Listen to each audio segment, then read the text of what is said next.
आज हम बात करेंगे ध्यान क्या है, इसे किस तरह किया जाता है, इसके क्या फ़ायदे हैं और क्या इससे मुक्ति प्राप्त हो सकती है। जब मन को शरीर के भीतर या उसके बाहर किसी स्थान में कुछ समय तक स्थिर रखने में प्रशिक्षित किया जाता है, तब उसको उस दिशा में अविच्छिन्न गति से प्रवाहित होने की शक्ति प्राप्त होती है। इस अवस्था का नाम है ध्यान। संसार में कुछ ऐसे महापुरुष भी हैं जिनकी ये निश्चित धारणा है कि शरीर चाहे 1000 वर्ष रहे या लाख वर्ष, अंत में परिणाम एक ही होगा। जिन शक्तियों के बल पर शरीर कायम है, उसके चले जाने से शरीर ना रहेगा।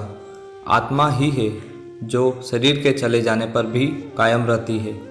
शरीर को केवल दैनिक कार्यों के लिए ही स्वस्थ नहीं रखना है, बल्कि आध्यात्मिक ज्ञान की प्राप्ति के लिए शरीर का स्वस्थ होना जरूरी है। सब प्रकार के शरीरों में मानव शरीर ही श्रेष्ठतम है।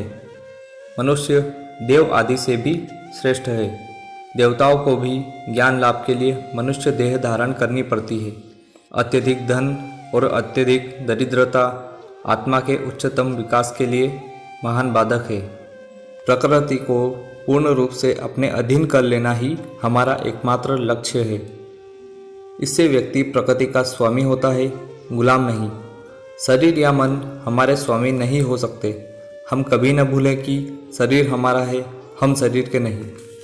ध्यान करने के लिए नाड़ी शुद्ध करना जरूरी है, जो कि अनुलोम विलोम को दिन में 4 बार 1 महीने तक करने से हो सकती है। ध्यान के लिए सही खान पान और सही जीवन यापन होना जरूरी है। स्नान, पूजा और साधना किए बिना भोजन नहीं करना चाहिए। ईश्वर से यही प्रार्थना की जाए कि अर्थ, स्वास्थ्य और स्वर्ग के लिए नहीं, वरन हृदय में ज्ञान और सत्य तत्व के उन्मेष के लिए आशीर्वाद दें। इसको छोड़ बाकी सब प्रार्थनाएं व्यर्थ हैं। ब्रह्म मुहूर्त और गोधूली 2 समय मन की स्थिरता के लिए अनुकूल है। एकाग्रता का अर्थ ही है शक्ति संचय की क्षमता को बढ़ाकर समय को घटा देना। समय घटाना मतलब किसी भी काम को एकाग्रचित्त होकर कम से कम समय में कर लेना। ध्यान इसी एकाग्रता की शक्ति को प्राप्त करने का विज्ञान है। ध्यान साधना की पहली क्रिया श्वास प्रश्वास लेना है।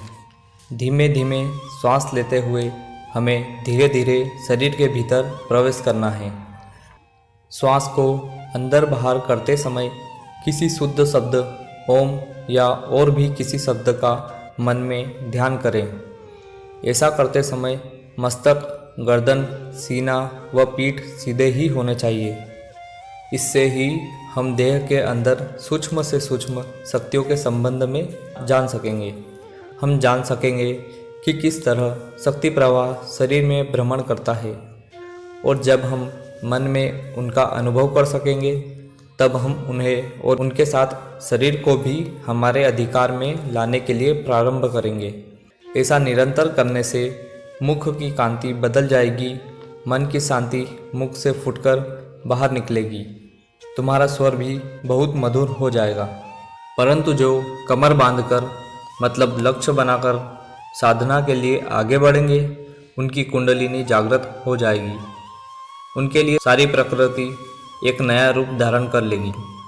कुंडलिनी जागृत करने के लिए सुषुम्ना नाड़ी में अलग अलग चक्र होते हैं। सुषुम्ना के सबसे नीचे वाले चक्र को मूलाधार चक्र कहते हैं। उससे ऊपर स्वादिष्ठान चक्र, मणिपुर चक्र, अनाहत चक्र, विशुद्ध चक्र, आज्ञा चक्र और सहस्त्रार चक्र। ये सहस्त्रार सबसे ऊपर मस्तिष्क में स्थित है। चंचल मन में ईर्ष्या, अहंकार आने से बचाएं।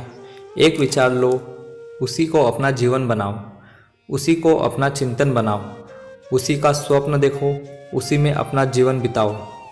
अर्थात काम सधे या प्राण ही जाए, फल की ओर दृष्टि किए बिना साधना में मन लगाओ। निर्भीक होकर इस प्रकार दिन रात साधना करके 6 महीने के भीतर ही सिद्धि प्राप्त की जा सकती है। सिद्ध होना हो तो प्रबल इच्छा शक्ति चाहिए, मन का अपरिमित बल चाहिए। दृढ़ संकल्पशील साधक कहता है, मैं चुल्लू में समुद्र पी जाऊंगा, मेरी इच्छा मात्र से पर्वत चूर चूर हो जाएंगे। इस प्रकार का दृढ़ संकल्प लेकर तुम साधना करो तो तुम एकाग्रता को अवश्य प्राप्त कर सकते हो। जब ध्यान शक्ति इतनी तीव्र हो जाती है कि अनुभूति के बाहरी भाग को छोड़कर केवल उसके अंतर्भाग या अर्थ की ही ओर एकाग्र हो जाता है, तब उस अवस्था को समाधि कहते हैं। जब तक वासना है तब तक ध्यान नहीं किया जा सकता। कई प्राणी इंद्रियों में सुख पाते हैं, मनुष्य बुद्धि में और देवमानव आध्यात्मिक ध्यान में। प्रारंभ में बताई गई योग क्रिया के अभ्यास से मन जब दृढ़ और संयत हो जाता है, तब सूक्ष्मतर अनुभव की शक्ति प्राप्त करता है। तब उसे ध्यान में लगाना चाहिए। पहल स्थूल वस्तु को लेकर ध्यान करना चाहिए, फिर क्रमशः सूक्ष्म से सूक्ष्मतर ध्यान में हमारा अधिकार होगा और फिर अंत में विषय शून्य अर्थात निर्विकल्प ध्यान में सफल हो जाएंगे।